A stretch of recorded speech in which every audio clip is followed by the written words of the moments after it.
All right, Coach Trapper, got a road trip up to Minnesota Crookston, Bemidji State, and first of 4 road games, even though you come back down for Augie in 2 weeks. But you get a big win against St. Cloud, got you back on the right track. What kind of momentum are you taking in from that? Anytime you end it on the weekend, the positive momentum, but I think the kids would probably say they're disappointed on not getting 2, when you're at home. When we're kind of in that hunt right now for a first-round home game, as happy as I am about the win on Saturday, I think there leaves a little bit of taste in your mouth as well about, the way we performed on Friday. Just had so many open possessions and, gave ourselves an opportunity to win, but just wasn't one of our better games. But the kids responded. The kids responded really well. There was lots of challenges presented to them to be able to come out on Saturday and did great things. Knowing now that we got to hit the road potentially to another team that we might play again in the first round of the playoffs. We know this weekend is huge. With Crookston, who's a very, very good team, Bemidji, they're on the bottom of the North, but still very, very capable. If it's kind of one of those weekends that, sometimes as a coach you say, can we get a split on the road, and you're happy with. But we know right now if we really want to be able to host a first round home game, this weekend is huge for us to go get 2. So our focus is on Crookston. We've had a good week of practice at this point. They're an explosive team that can really get going. They have some very, very good wins under their belt.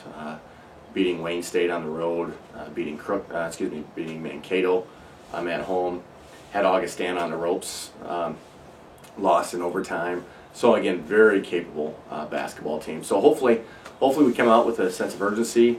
We always say we got to play like we're down 10 points to start any game that's on the road. So hopefully Friday will be a good jump start for us to be able to hopefully get 2 this weekend.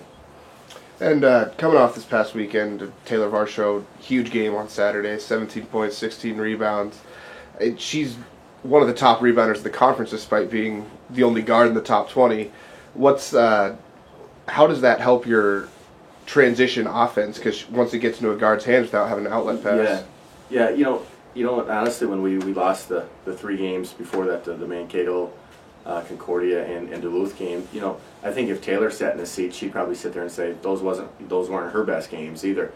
Sometimes we go kind of as she goes, and how Sammy, just some of our leaders, and for Varsh to be able to come out and again got us going right away. I mean, I think all 16 or 17 of her points, I think, were even in the first half. But I mean, that just goes to show you the type of team kid she is. She had tons of points, but again, the 16 rebounds are pretty special. And the one thing that we keep working on, we're probably quite honestly one of the faster teams in the league when our guards can get rebounds and we push the basketball. Now we've really been just working on finishing better. A lot of times, I mean, we get out and go and we have a lot of open possessions right now, but the kids are working at it, and if we can get that many rebounds out of our guard spots, I think that's how a lot of our rankings in terms of the conference, within the conference, we're very, very high in a lot of rebounding categories. And I don't see ourselves as some amazing rebounding basketball team, in all honesty.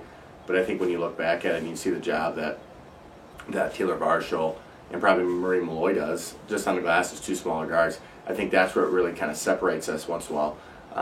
In rebounding and be able to run is our small guards just going to get the basketball. And you talked about a couple weeks ago trying to get Sammy Connect some more post touches, and it's 2 pretty good post players coming up this weekend with Katrina Munkadik and Sierra, name escapes me, for Bemidji. So is that a big matchup for you guys? Yeah, I think so. We have a big size advantage there. Katrina's really kind of their 4-man. And they're probably 5'10", 5'11". So I mean, we have a height advantage, and a lot of times Crooks is probably known a little bit more for their offensive side of the basketball than the defensive side. We're going to probably expect, if we get going a little bit, probably to see some double teams, on Friday, and then Saturday will probably just be a one-on-one grudge match, inside.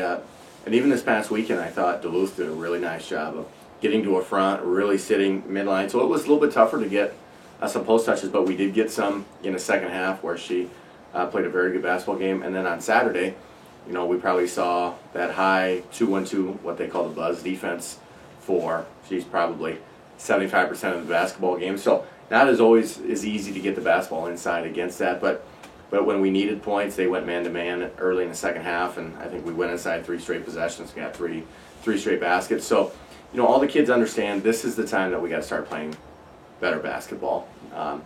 We had the 3 games in a row that we lost that, in all honesty, all of them were with, you could probably help me, all under 5 points, I think. Those could go either way. So hopefully, early when we took losses in the year, everybody wants to say, hey, did you learn something from that?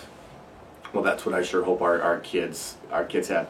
I think more than our offensive end of the on the offensive side of the floor, our defensive side of the basketball needs to probably get fixed a little bit. I just think too many open possessions, too many defensive lapses have kind of cost us in a number of games that, quite honestly, we could be just as talking about having 2 losses or 3 losses on the year, other than having 6. But I mean, that's the big difference between having a couple losses and 4s. I think probably a little bit more on the defensive side of the basketball than on the offensive side. And finally, Saturday is going to be your 200th game coached at USF. I don't want to get all sentimental on you, but yeah, obviously it's not on your radar. But I mean, 7 seasons, 200 games, and obviously you got the rest of this season, a pretty good season going so far. What can you kind of reflect on that? Well, I just had a birthday and I turned 38. That was the first thing I felt old. Now all of a sudden, doing 200. Hey, every day that I'm here, I'm just so thankful, for the job that I have. There's millions of coaches out there that wish they could sit in the same chair as a lot of head coaches, and sometimes I like being in the assistant chair too.